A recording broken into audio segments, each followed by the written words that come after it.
The story is about a situation which probably would remind you something what you have more likely done in the past. Maybe not related to the cars, right? But it's a classic situation where you as a buyer making stupid, not sort of smart, viable decision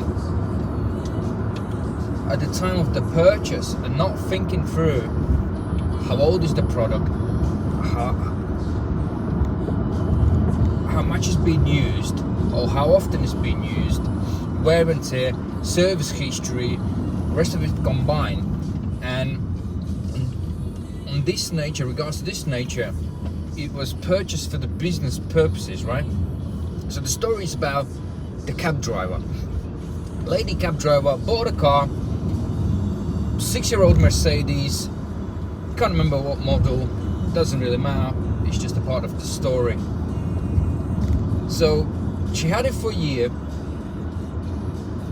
and at some point the vehicle broke down, right? So she took it to the garage. It needed all injectors, it needed timing chain.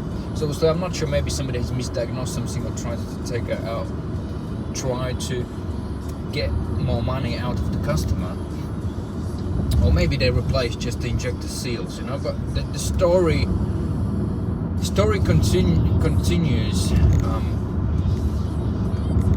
So as it meant to be used for the cabin, for the business, right? It's a 60-year-old Mercedes, 70,000 miles, or 75, right? So, and what a customer wants, she phoned us. So I had a consultation call, right? And I don't really understand what she wants to do. So she's saying they have assumptions. Garage apparently told them the car probably done more miles than it should, right? So the consumer being consumer and the garage being just basically blatantly judgmental, you know, where it's on 75,000 miles, or 6-year-old Mercedes, well, clearly chain can go, right? Clearly injector seals can go. If the injector seals can go, they under pressure continue driving like that, you could bend all the injector tips and you will end up replacing all the injectors. It just could happen, and the garage told them no, it would not happen. Obviously it can happen because the car's old, right? Secondly, you don't buy 6-year-old car with 70 or 75,000 miles for business purposes, regardless of any. It's just economically not viable. So she spent like £3,000. So, and this garage told the more likely the vehicle have done more than those miles. When she phoned us, right? So she wanna blatantly sort of somehow reject the car. I'm not sure what insurance they had. I don't know what they're imagining they can do. But more likely it was on a finance. You know, they instead of asking the garage to plug it up on a diagnostic scanner, right, just to read the mileages. Because on a Mercedes you can pretty much easily see if it's been, if there's a mileage discrepancy, right? Because there's pretty much enough information. It's on a Mercedes quite hard to do it correctly because the mileage is stored in various modules, you know. So she's just taking sort of advice from that garage, and now she has a boyfriend. Yeah, I hope you understand where it's going now. So because I couldn't understand that properly on a consultation call, now I'm talking with the boyfriend. So obviously, because boyfriend being boyfriend, right, he's just assuming he's smart, and obviously all these crazy stupid ideas becomes reality, and then people trying to do some stupid stuff, going to court and doing stupid litigation where they blatantly will lose it, right? Because somebody's smarter and giving like, oh yeah, I agree with you, that shouldn't be right, that car shouldn't be having these problems, right? It's a bloody used car. Brand new cars break down with some crazy stuff you will never even imagine, you know. So obviously he's saying, oh, this is pretty much what she have explained, but I couldn't understand what they're trying to do. So I had now more clarity of what is the sort of situation. Basically, they are assuming the car is sort of clogged, right? Where they could simply ask the garage or any garage to do the scan and have a look on the systems if there is really a vehicle clogged, right? So, ending up this story, and to give a resume, so don't be one of these stupid people, right, who's just taking somebody's imagination, translate the way it suits you, and then you imagine you can reject the car, or you can somehow do whatever you think because you're assuming, right? If you assume before you want to try to do, you understand, engineer's report will go against you. If you will be stupid, we're not working with every people, right? We listen, we read your story, what is written in your statement. If you will see or feel it's stupid or it's made up, we're just not gonna take your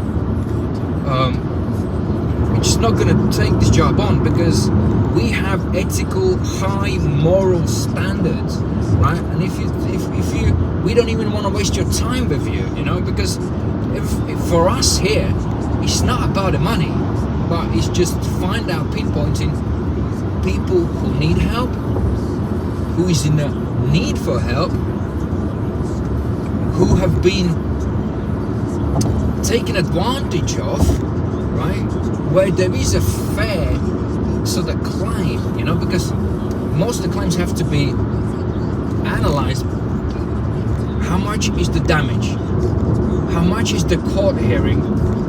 How much would cost the preparation, including engineer's report? Engineer's report, we don't do expert witness reports unless the court asks, right?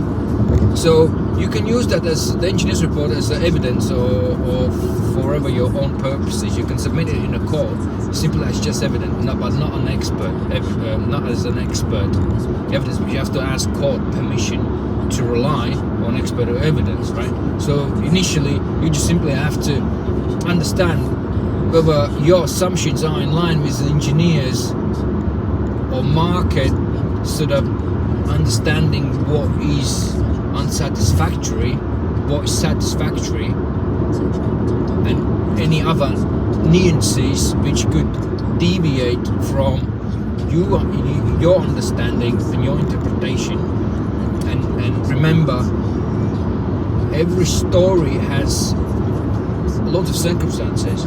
Sometimes small circumstance will change all your claim, or maybe you haven't been honest, right? And you haven't disposed that circumstance, and you will blatantly lose the claim if you withheld that from engineer, or if you withheld that in your defense or in your claim, right? Deliberately, which would change the trajectory of the case, right? Or you lied to your solicitor, right? Remember, the judge will find out, and it will slap you in the face with the fist, right? Blatantly, and your year of emotions and stupidity, you will lose your money, your time, and everything what you started, because in most of the cases, you will not be able to reject the vehicle. It's a used car, unless there is significant evidence. It is a neglect from the trade, right? Or it's they completely ignored they ignored all the situation, right? But in most of the situation, you can't really reject the car, because it's about then, okay, if there is, for instance, an issue arisen, right, or car broke down or something like that. There could be a duty of care for seller to help you, to assist, right? But not always would be necessarily for them to pay 100% of the or for 100% of for the repairs, right?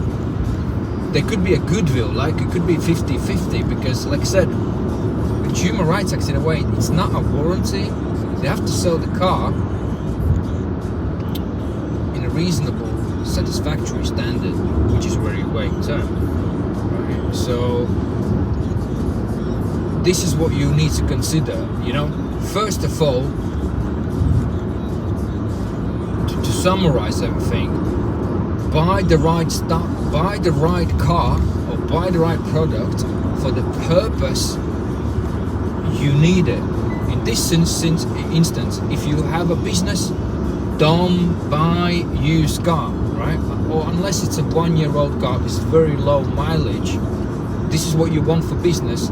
You want to continue its service, to service your business for 3-4 years without that vehicle breaking down, and you just carrying on the basic maintenance. If you buy the vehicle which is 4-5 year old, it's on the border where everything starts slowly falling apart, and that reliability significantly is reduced. So you could have unexpected issues. Even with cars new, you could have unexpected issues, right? But it's a significantly, the risk of that happening, it is much higher, and your downtime by the time your car will be in a garage, let's say for this lady, £3,000, you know, and then you need money to go to work, to do your cabin. It's just economically not viable option to buy a used car for business. You know, you buy a new or 1-year-old, you know, you're buying cash with super low mileage, and you drive for these 3-4 years, you know, on a 4th year really you want to get rid of that business vehicle, you know, because normally between 3 and 4 years you can still have an expensive bill, because most of the cars, their warranty runs out 100,000 miles or 3 years, you know, and you could have in that last year expensive bill. You know, luckily I had a Hyundai and it had 5 years unlimited mileage warranty. It wasn't really on a business contract. If you would be sold to the company, it would be only valid for 3 years, right? So on my previous car, I had all injectors replaced, they're all been bent, you had an injector blow by, you had several other issues. Not huge, but that was just, let's say, if it's out of 3 years, it would be £3,000 repair, you know, on a 4-year-old car. You know, these things just happen. That's why it's important. If it's a business car, make sure it's brand new, 1-year-old with very low mileage. You know, keep it for maximum 4 years, get rid of it. You want to take, obviously if it's something converted, and when you invested in a shelving or converted into something, okay, because of the conversion the car costs more, right? So that means you can probably extend it to 5 years, but not really longer than that, because all your downtime will significantly, you just need that one breakdown and you will lose a week of work, right? You will, but then you will have to get a higher car, you know, and then if it happens again, you just need one breakdown and your normal business operations are completely ruined unless you have a spare car. If you're relying on one, you are completely screwed, right? So I hope it helps. And if you're one of the people, like I said, we screen people, we don't work with everyone, we're not going to do reports. Report is not going to be written as you would assume. I want a report done because it needs to be written. That it doesn't work like that, right? So if you're one of those people and you see my videos, remember, we're not going to work with everyone. We're not doing this for money.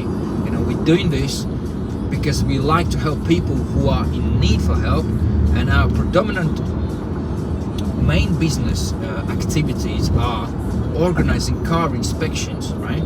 So by doing pre-purchase inspections, you're avoiding already, we are preventing potential issues, we are preventing anything anything bad sort of happening, if we can see whether seller's attitude, where you're buying a car, is how good the car is it shit or not shit, you know. It's a prevention, you know.